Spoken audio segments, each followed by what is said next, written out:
My friends, at this point, I understand that there is a meme about things happening every single time I travel, but this is perhaps one of the first cases I've ever seen of it being actually kind of more positive.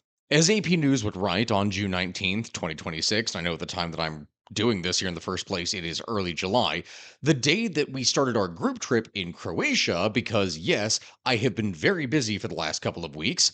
Quote, Cuba pushes through sweeping free market reforms in biggest economic shift since the revolution.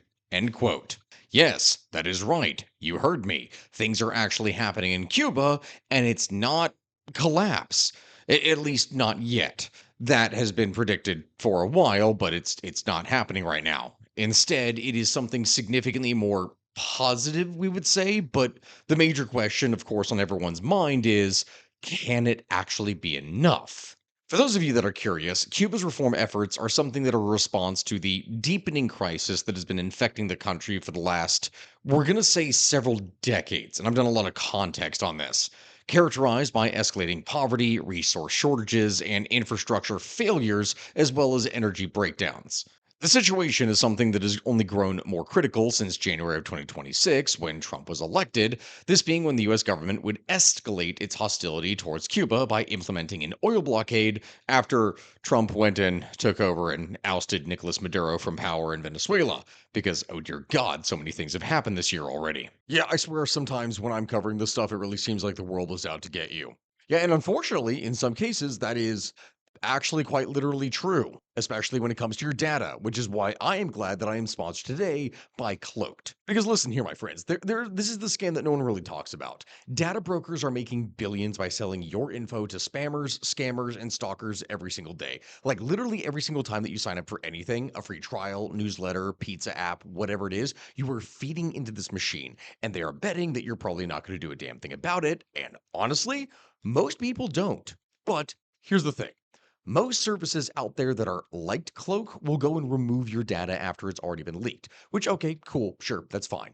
But that's like bailing out of a boat that already has a bit of a hole in the bottom. Because again, every single time you sign up for something new, you're creating a brand new vulnerability. And that is actually why I like Cloaked. This app actually lets you generate unlimited burner emails, usernames, and phone numbers. So the next time that some random site actually demands your info, you can give them garbage, which still allows you to call, text, and email through those burners right inside the app. It's totally functional, totally anonymous, but that information does absolutely nothing for any of the brokers. You are the one that is actually now playing them, not vice versa. Plus, along with that, dark web monitoring, a built in VPN, password manager, AI spam call filtering, and a $1 million identity theft insurance policy, it's kind of insane how much you actually get with them. It is genuinely so good. So here's what you do. Go to cloak.com/history of everything, drop in your phone number, and run the free security scan. It takes literally a few seconds, and you get to see right away if your social security number or something is sitting out there on sale right now. And the longer you wait, the more of your info eventually gets bought, sold, and traded. If you're ready to take it back, though, that same link gets you 30% off any plan. I'm telling you this right now, it's pretty awesome. Do it now. Your future self will thank you. These external pressures have undermined the Cuban government's ability to actually manage its severe and already existing government and administrative failures, which is something that has created a survival threatening situation for the average Cuban. And that's not a good thing. Now, as it is, with the US government explicitly conditioning sanction relief on political and economic reforms, which Cuba hasn't really been, want to do, it seems at this point that American pressure appears to have actually had a significant effect or been a catalyst for Cuba's current policy changes. Things are, in fact, happening. The strategy appears to be working. But again, the question becomes, and I'm sure many people are wondering this, how much will it actually change? Will it be enough? There is also the question, as always here on the History of Everything podcast, of how exactly we got here in the first place. And for those of you that have been watching my channel here for a while, you would be aware that I have actually already, at this point, done multiple videos explaining the problems of a few countries multiple times. Haiti, Venezuela, Russia, Iran, and of course, along with this video, Cuba. Because of that, I'm going to be blunt with you all. I have no wish to go into too much detail and repeat myself here again for like half an hour as an intro with history going all the way back into the late 1400s. That would be extremely redundant. And if you want to know more detail about the energy or the political crisis or literally any other crisis that Cuba has been experiencing, I would recommend going back and checking out said earlier videos because that's where you're going to get a lot of that context. Instead, what it is that we need to do here today is talk about and focus on the history of reforms themselves in Cuba. How every single time the Cuban government would face a crisis, they simply would slap on a few reforms as a kind of band aid and then go and wait for an international sponsor to come along and bail them out of trouble. Yeah, this has in fact happened multiple times, which is why it is so important for people to consider the current situation. Only then can we actually look at the new reforms and then judge if they are going to be enough. Which, hint, hint from the beginning here, um, their track record hasn't exactly been great. And I will be honest with you, the situation is not looking good in Cuba right now as it is. Cuba's economic collapse since 2020 is something that has been nothing short of catastrophic, with the GDP going and shrinking by over 20% and the currency devaluing to the point where the monthly minimum wage is the equivalent of like 5 US dollars on the informal market, where a dollar would buy over 600 pesos. Now, the official inflation figure of nearly 16%, which is not great in general, year on year in May of this year, barely scratches the surface of the actual real price increases that Cubans have been experiencing daily. The economic devastation is something that is reflected in the 58% drop in tourism during the year's first 5 months, as well as the terrible living conditions where even central Havana residents go and suffer through 20 to 22-hour blackouts daily, scrambling to accomplish literally any kind of task during the brief periods of electricity when it is that they could actually do things in general. And with water service alternating daily, the simple act of planning any kind of work or general activity or chore has become something of an exhausting uncertainty. No one knows whether or not on a daily basis they will be able to do literally anything. It is not good, and Cuba has had to respond. Now, to understand why Cuban President Miguel Diaz Canel and the Communist Party leadership have been forced to embrace measures that they have long resisted, such as partial dollarization, expanded private enterprises, subsidy cuts, greater foreign investment openings, etc., this is something that, in order to understand that, one has to trace a long arc of accumulating dysfunction, external shocks, and self inflicted policy wounds that have all over the years brought the island to what many economists consider to be its worst crisis since the special period. And even that was not necessarily all that long ago, as it followed the Soviet collapse of the early 1990s.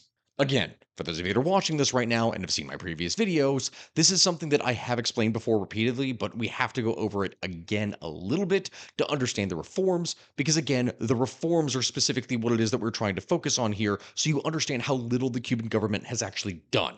The roots of Cuba's current predicament lie in the structural weakness that has inherently plagued the economy for decades. Cuba's centrally planned system has always suffered from chronic low productivity, misallocated resources, and an over reliance on subsidies from a great power patron, which is something that you usually would see in these type of communist governments. During the Cold War, the Soviet Union would prop up the Cuban economy with generous trade terms and outright aid, and when that support vanished in 1991, everything basically collapsed into the very downplayed name that the communist government would give it of the quote, special period in the time of peace, end quote. Which, yeah, it was indeed very special, though special in the same kind of way that you would talk about, oh, wow, this time it was so special. It was actually horrible. For roughly 3 decades prior to this, the Cuban economy had been artificially sustained by preferential trade arrangements with the Soviet bloc, most notably through the Council for Mutual Economic Assistance, or Comecon.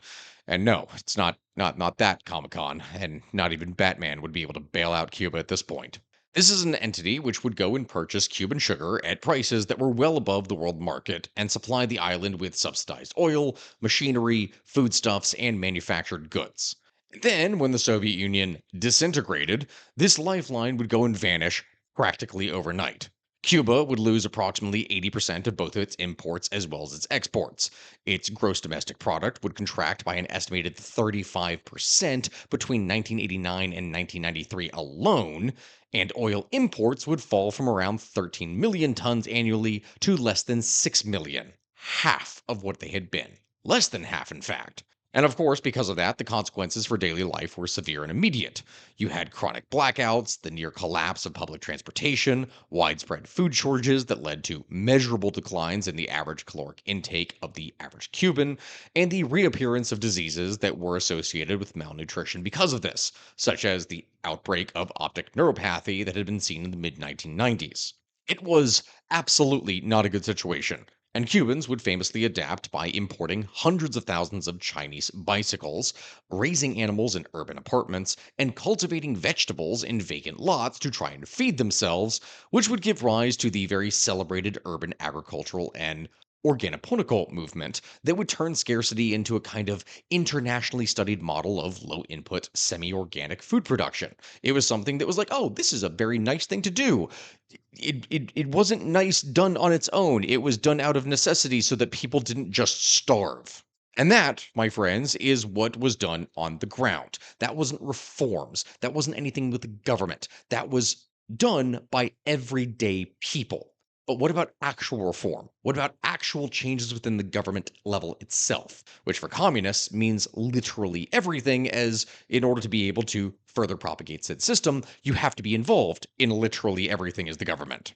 Well, faced with this existential emergency, the government of Fidel Castro, which had long resisted market oriented reform on ideological grounds, was forced into a series of pragmatic concessions that would have been unthinkable in the far more orthodox 1970s and 1980s, when they were being subsidized.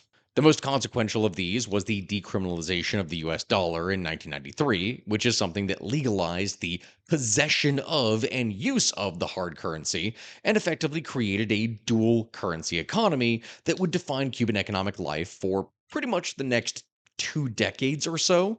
This measure was designed to capture the remittances that were flowing from Cuban exile communities in Miami and elsewhere, as well as to channel tourist spending. But also at the same time, it would introduce deep and lasting social inequalities between those who had actual access to dollars, oftentimes through families that lived abroad or jobs in the tourist sector, and those, whether it was, a doctor, a lawyer, an engineer, or literally any other kind of professional in Cuba who had to be paid using the old Cuban system, who would earn, basically nothing. And that nothing was the increasingly worthless Cuban peso. Alongside dollarization, the government in 1993 would legalize limited forms of self employment known as cuentapropismo, which would permit individuals to be able to work in a restricted list of around 100 to 150 different occupations, such as running small paladeres, which were like private home restaurants, operating taxis, providing artisanal services, just very different things like that. There was a lot of different jobs that you could do as a entrepreneur. Now, when I go and list these things, the restaurants that I mentioned here before generally failed to do anything as the people were still required to buy their food at regular prices from the grocery that everyone else already paid for. Like they couldn't get wholesale at all. There was no way for them to be able to make an actual decent profit. So you're getting people that are going to the grocery, buying groceries for themselves to then cook and then try to sell at a higher price to the general public. But the general public already has no money in the first place, meaning why would they go to a restaurant? They're just going to buy the cheaper food at the grocery and then cook that themselves. It it made no sense. They were literally restricted on where they could actually source the stuff that they got. Along with this, in 1994, authorities would go and reopen agricultural free markets, which would allow farmers to actually sell their surplus production at market prices after they met their state quotas. So, if they were required to produce 10 tons of a set crop, if they produce 11 tons, that means they could take that extra ton and sell it themselves versus just giving it all to the government. Which is something that, yes, that did help alleviate the worst of the food crisis because people were actually motivated to do more for themselves. That same year, these sprawling and inefficient state farms were partially reorganized into basic units of cooperative production, or Unidades Básicas de Producción Cooperativa, or UBPC. This is something that would grant cooperative rights over land and a greater stake in output, though these units also remained very heavily constrained by state procurement obligations. So they were given a little bit more freedom, but they were still heavily directed by the state. These were changes, yes, especially in comparison to what had been there before. But I'll be honest, basically, most of these reforms of this part were half measures that needed way more to happen to make any kind of real impact. Perhaps the most strategically significant reform of the special period was the aggressive courting of foreign investment. That is something that was very big, and the development of international tourism as the new engine of the economy rather than sugar.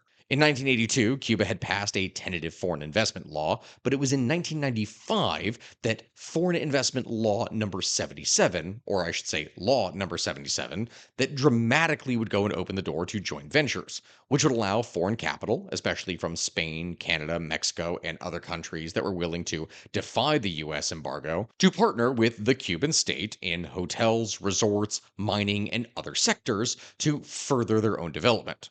Tourism, which once at one point to the communist system was ideologically suspect as a relic of the pre revolutionary Batista era, where there had been casinos and vice and sin everywhere. This is something that was instead embraced as a kind of economic necessity. And enclaves such as Varadero, Cayo Coco, and the restored colonial districts of Old Havana were developed to try and attract European as well as Canadian vacationers. By the late 1990s, tourism would drastically overtake sugar as the country's principal source of hard currency, which would make a profound structural transformation of the entire economy that had been organized before around simply sugarcane monoculture since literally the colonial period.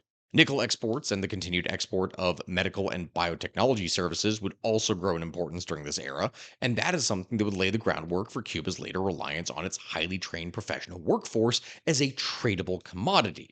Which, yes, again, for those of you who saw my previous video, you already know what it is I'm about to say, and it might sound odd to some of you if you haven't seen any of them, but the trading of people in the 21st century was in fact very common. And we're not just talking about in parts of North Africa with their slave markets, which is something that I need to go ahead and address at some point. That is something that has actually happened here, and it is what allowed Cuba to stop their reforms part way. To understand what it is I mean, the partial recovery of the late 1990s and early 2000s was decisively aided by the emergence of a new international patron in the form of Venezuela under Hugo Chavez, whose rise to power in 1999 would go and create a relationship that, in many ways, would replicate the old Soviet arrangement before. Under a series of agreements that were formalized in the early 2000s, Venezuela would go and supply Cuba with subsidized oil on an order of magnitude of like 90,000 to 100,000 barrels per day at its peak, which is huge, in exchange for the services of tens of thousands of Cuban doctors, teachers, sports trainers, security personnel, etc., all of which were dispatched to staff Venezuela's social missions. This oil for doctors barter system would provide Cuba with an enormous de facto subsidy and allowed Fidel Castro, whose health was at this point beginning to decline, to reverse or freeze many of the market reforms that had been done in the previous decade because they weren't necessary anymore. Emboldened by the Venezuelan lifeline and ideologically uncomfortable with the increasing inequalities that dollarization and self employment had generated, because a taxi driver would make like 50 times what a doctor would, the government would undertake a period of re centralization in the early to mid 2000s. In 2003 and 2004, the state would move to reassert control over hard currency, requiring that dollars be exchanged for a domestic hard currency instrument called the convertible peso, the CUC, and in November of 2004, it would withdraw the US dollar from circulation entirely, imposing a 10% penalty on dollar conversions, which ostensibly was something that was done in retaliation for tightened US sanctions.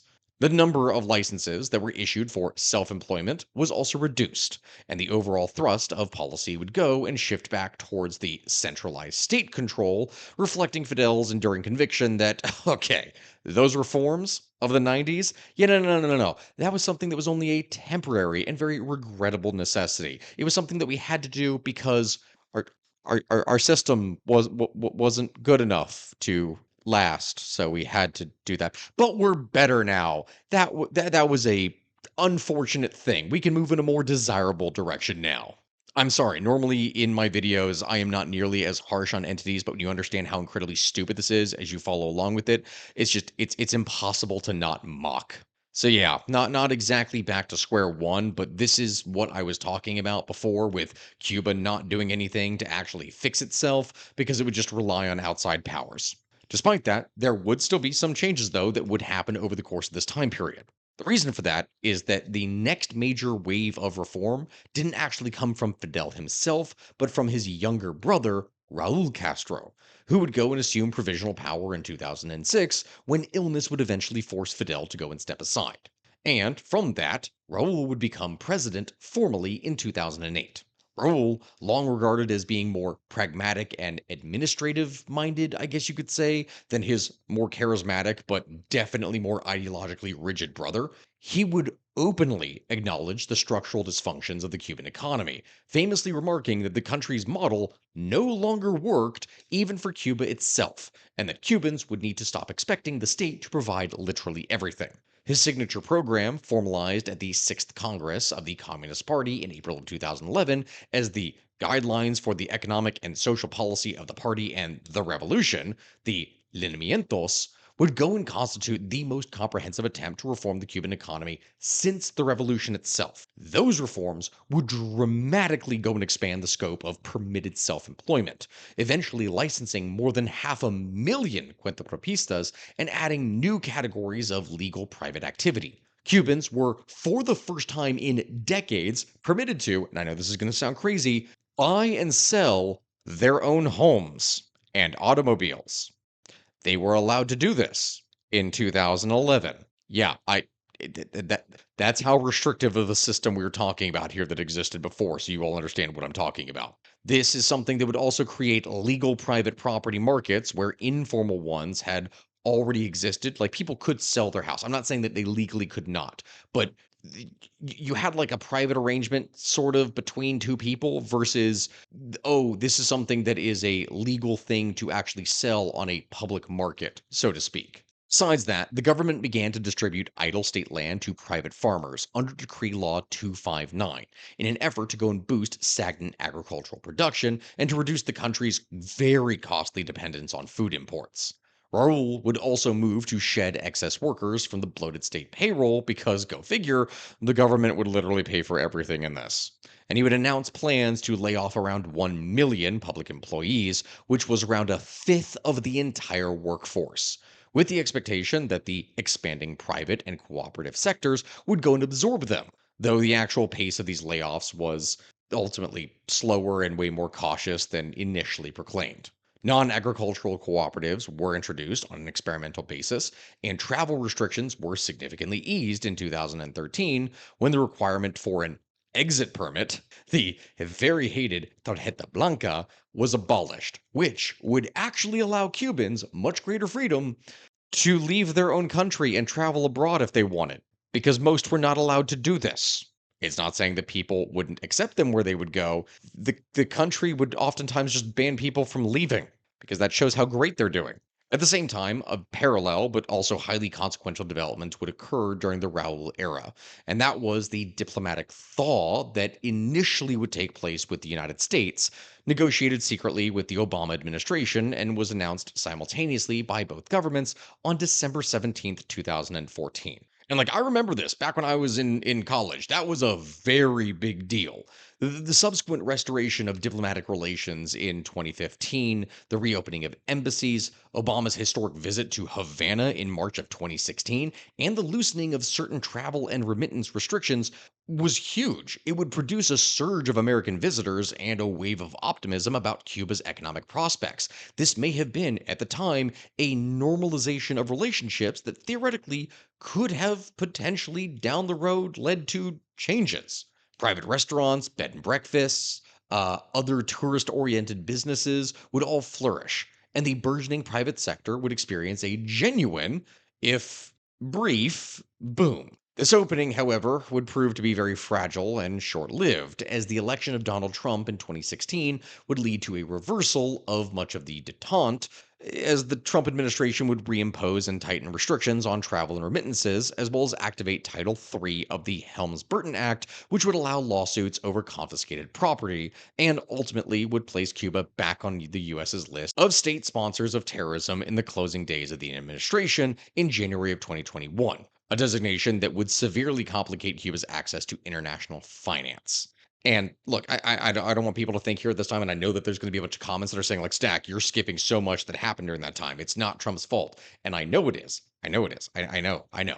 This is only part of it because that happened, yes, but we're talking about in relation to the previous political fall that occurred with Obama. Then you have this whole thing where it's being reasserted. The big thing is that on top of all of that, and significantly worse, was that a lot more was happening south of Cuba that destroyed any sense of normalcy that had existed for almost 2 decades. See, the most recent phase of the crisis and reform would unfold under Miguel Diaz Canel, who would go and succeed Raul Castro as president in 2018 and as first secretary of the Communist Party in 2021, marking the first time since 1959 that Cuba was led by someone outside of the Castro family and outside of the historic guerrilla generation. Diaz Canel would go and inherit a deteriorating situation that was compounded by multiple simultaneous shocks.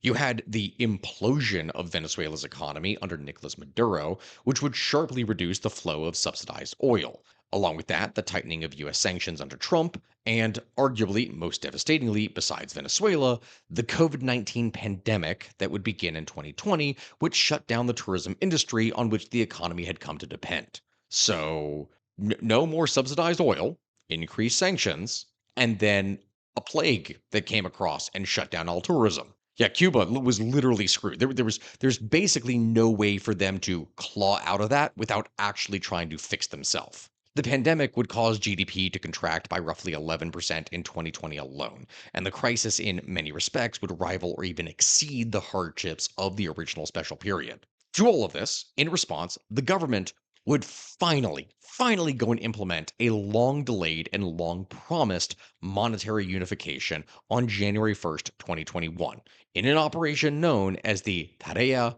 Ordamiento, the ordering task, which would eliminate the convertible peso, the CUC, and return the country to just a single currency, the Cuban peso, the CUP, at an official exchange rate of 24 pesos to the dollar. Now, while unification would correct a deeply distorted feature of the economy, yes, its timing during a period of already horrible economic prospects and acute scarcity would unleash severe inflation, and the peso's value on the informal market would subsequently collapse to a small fraction of the official rate. The government would also go and expand the network that they had of dollar denominated stores, the tiendas MLCs, which MLC means the moneda libremente convertible, and they would reintroduce a form of currency segmentation and inequality that was reminiscent of that of the dollar shops in the 1990s, where again, some people had access to the currency and were able to do well. Most people were absolutely not. What was meant to be a technical fix that was long overdue became a catalyst for economic chaos. And ordinary Cubans would watch their savings and their salaries lose basically all meaning almost overnight. Like everything was gone, and the government couldn't do anything because this is what happens when a rubber band finally snaps.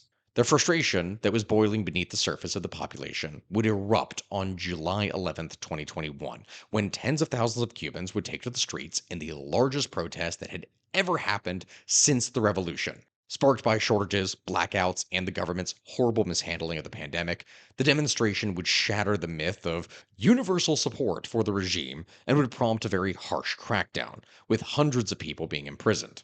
The political fallout was profound because of this. It accelerated a wave of emigration that was unprecedented in modern Cuban history and hadn't really been seen since, again, the special period. Between 2022 and 2025, more than a million Cubans, almost 10% of the entire population of the country, would flee the island, with most of them heading to the United States via Central America or through the Biden era humanitarian parole program. This exodus would go and gut the working age population, drain skilled professionals from healthcare, education, and technical fields where they were needed, and from that would erode the very low tax base that already exists, as well as the consumer base that the state depended on. Basically, the most productive members of society were fleeing the country because everything was falling apart, and that's not something you can very easily recover from. At the same time that this was going down, Cuba's crumbling energy infrastructure would very easily become the most visible symbol of the crisis, as everything literally was going dark. The island's electrical grid is something that depends heavily on aging Soviet era thermoelectric plants that require constant maintenance and imported fuel, both of which are in very short supply. And I already did an extensive video on, so definitely go and check that out if you want to know more. Throughout 2024 and into 2025, Cubans would endure daily blackouts stretching from 12, 16, sometimes 20 hours at a time. In October of 2024, the entire national grid would collapse multiple times. It would happen again here in 2026, plunging the country into darkness for days and leaving hospitals, water pumping stations, and food refrigeration all without power, leading to mass spoilage. Now, these failures are not things that are mere inconveniences. They have crippled what remains of Cuba's industry, spoiled food supplies, and made daily life into a grinding ordeal that people, quite frankly, not recover from. The government's inability to keep the lights on has arguably done more to erode their legitimacy than any other factor possible in the last several decades. Along with this, food security would then deteriorate rapidly. Cuba, as it is, imports approximately 80% of the food that it consumes, which is a dependency that is rooted in the historical prioritization of sugar exports and the neglect of their own domestic agriculture.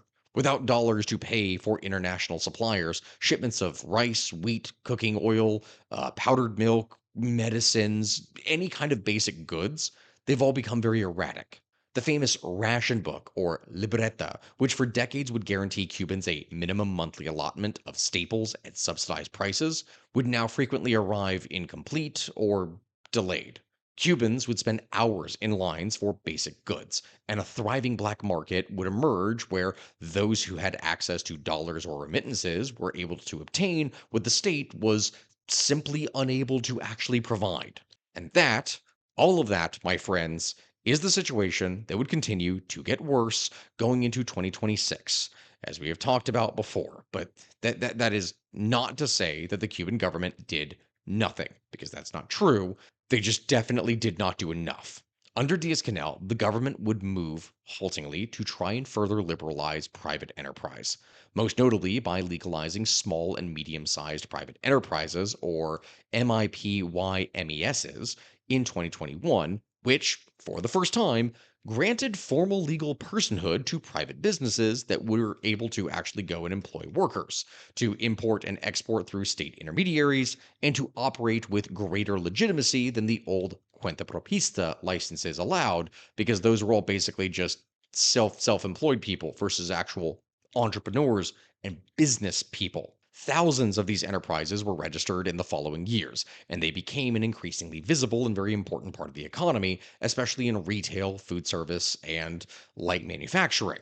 But it was never really enough. And then Trump came back. When Trump stepped in after coming into office again at the start of 2026, taking out Maduro, which was Cuba's last lifeline for fuel, and then laying even more pressure on for change in the country, all those reforms that were promised decades ago that were never exactly followed through on that I was talking about, yeah, all of that was now catching up to the failing state of Cuba.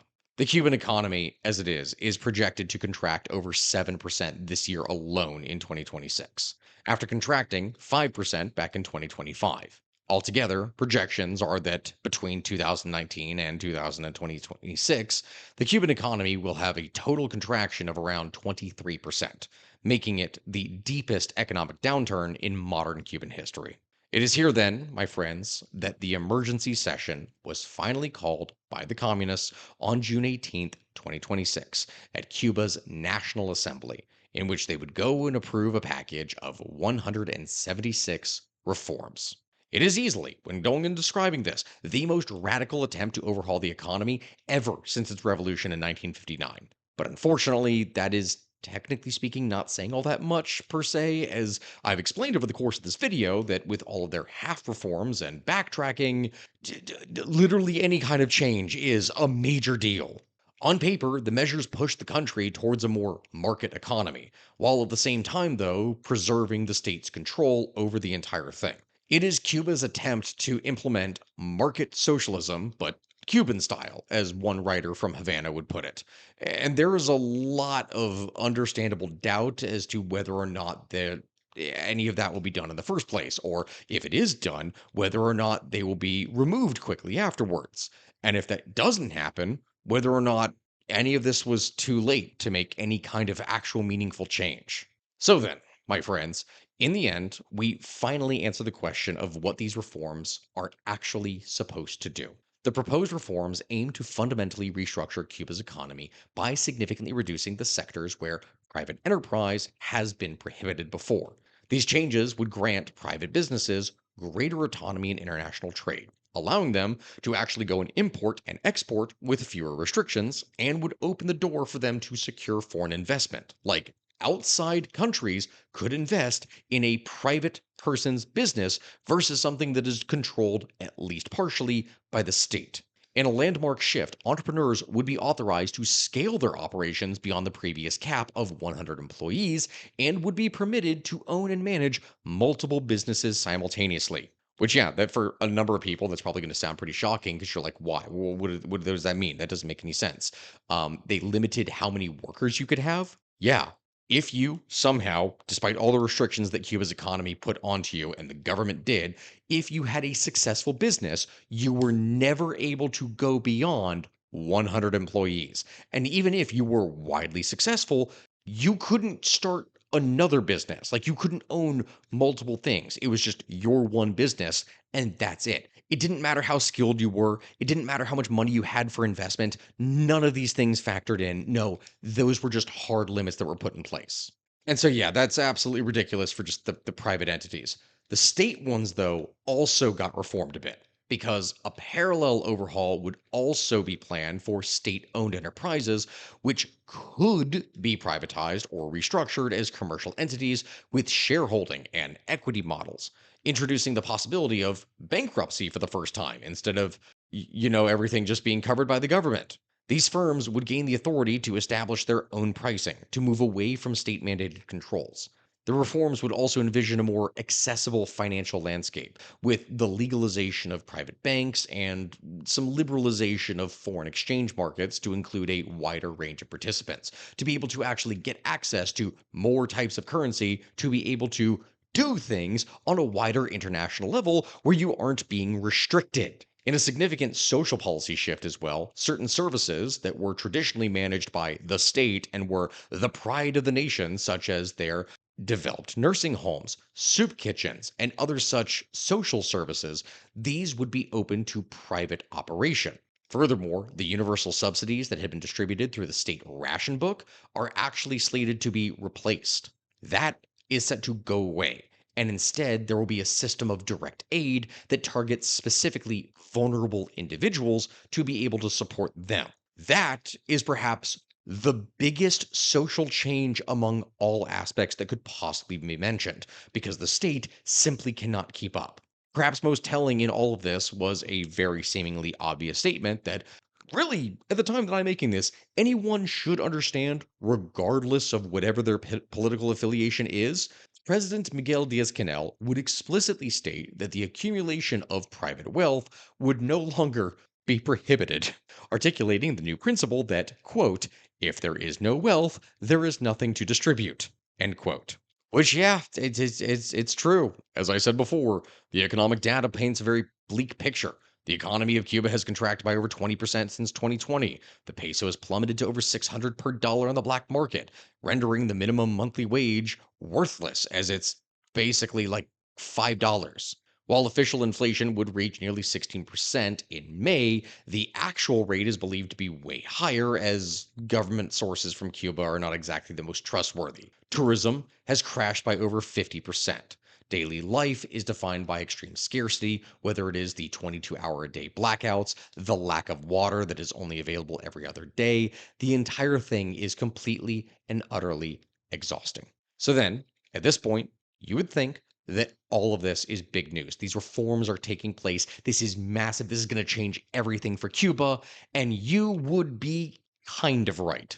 But it's a bit more complicated. Despite the severity of the crisis, the government's reform announcement would be met with skepticism, both domestically as well as internationally. Critics would note that the proposed changes fall far short of more comprehensive transformative reforms that had been done with the economies of China and Vietnam, which completely dragged themselves out of their old system and are arguably thriving, though they have their own issues of things to deal with, and I've kind of talked about that in the case of China. Vietnam arguably is healthier, but they have a lot of their own issues that I've mentioned here with corruption. A more pervasive issue is the deep-seated doubt that these promises will ever actually be fully implemented, or if they do get implemented, that they will happen with the urgency that the situation demands. An official within the US State Department would dismiss all the proposals as simply superficial smoke signals, which would reflect this widely held view that the government has a long history of going and saying, "Oh, hey, look, we're going to reform and actually do something. This is a really big deal. We're going to fix everything." And then they would just delay implementing those reforms or dilute them to the point that they're not able to actually do much. Like they become neutered. As The Economist would go and write, quote, one former translator in Havana would dismiss the entire initiative as a circus, end quote. In other words, even if some changes do happen, a lot of this is possibly just for show. Because even with a government that is fully committed to implementation, even if everything works perfectly and they do their absolute best possible job to make it work and fully follow through, executing such a reform agenda would be insanely challenging due to a series of different structural obstacles. Cuba suffers from a critical shortage of basically every kind of foreign currency, which limits what they can buy. They don't really have a strong rule of law. And that is something that, because the communist government can do pretty much whatever it is it wants, if they decide, hey, we're going to roll things back here and screw everyone over, they can just do that. And there really isn't anything limiting them. All of their institutions are incredibly weak outside of just the core central government. And these are things that are essential to have, or at least to have them be strong for a functioning market economy, because you need to actually believe that you are going to get what you are trying to buy, and not that the government is just going to steal it from you or that the supplies are never going to arrive. Even beyond that, there's a bit of a major problem in that American sanctions go and create a more prohibitive environment for attracting foreign capital. Because even if the US government were to try and grant a general license for business in Cuba tomorrow, companies would still face the threat of lawsuits over dealings in expropriated nationalized property that the communist government had seized decades ago.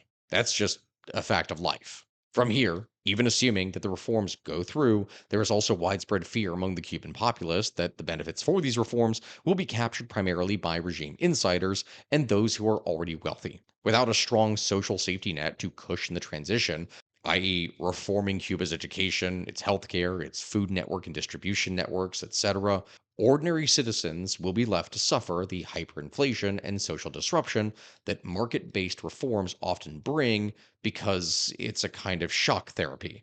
And unfortunately, the people at the top are not the ones who usually end up suffering during this. As it is, my friends, for the time being, there really is no indication that this economic opening will be accompanied by a corresponding political liberalization, if you will. Political prisoners remain incarcerated, despite requests for their release from the United States.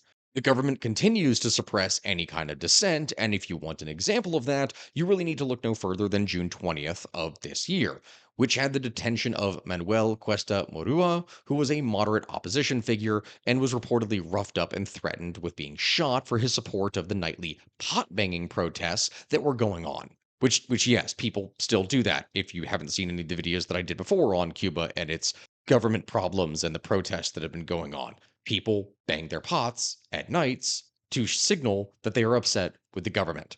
And this is illegal. You can't do this because if you get caught by the police and the police are actually willing to follow through on this order, you can get arrested as being an enemy of the revolution.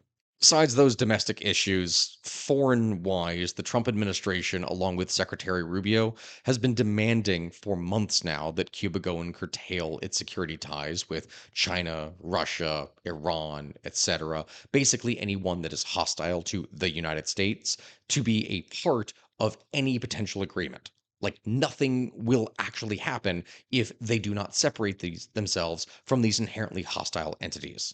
And all of that, my friends, then brings us to the current state of things, where everyone is waiting to see what is going to happen next before making a move. Trump seems to believe that if he can go and intensify the pressure on Cuba, that will compel deeper concessions from them before he can ultimately negotiate a deal. On June 23rd, the State Department would go and impose additional sanction on GAESA linked entities, including the AUSA, which manages container traffic at the vital Mariel port. In a swift tactical move, GAESA would go and sell the port operation to another state owned company days later, seemingly to allow essential supplies to resume flowing to the island. Because if it's not owned by this specific government entity, they can just fix it by moving it away and kicking the can down the road. Yeah, it's a band-aid, but really that's all that it is. If Cuba's leadership can move with speed, maybe these reforms could provide the island with a crucial reprieve, but it's not likely to be enough. As it is, the current standoff is a high-stakes wager. Trump is betting that more pain will force the regime into changing in deeper ways, while the Cuban government is betting that maybe it can placate him or simply outlast his administration. For ordinary Cubans, though, the major fear is that regardless of what the outcome is, they are the ones who are going to get caught in the middle and lose. Even if things do get better in the future, as we've already shown over the course of this video, it's likely never going to be a full fix, as Cuba's entire existence for the last several decades has been nothing more than one series of band aids after the other. With that, my friends, we're going to be ending things here today. Thank you all very much for watching. I really do appreciate it. If you could like, comment, and subscribe, and let me know in the comment section below what it is that you'd like for us to cover here next. It's been a while since I've been able to make one of these properly here because I have been traveling a lot, and a lot of things have happened since then, and I have been working. So trust me when I say there's a lot more things that are coming here this month. Thank you, my friends, and I'll see you here next time. Goodbye, everyone.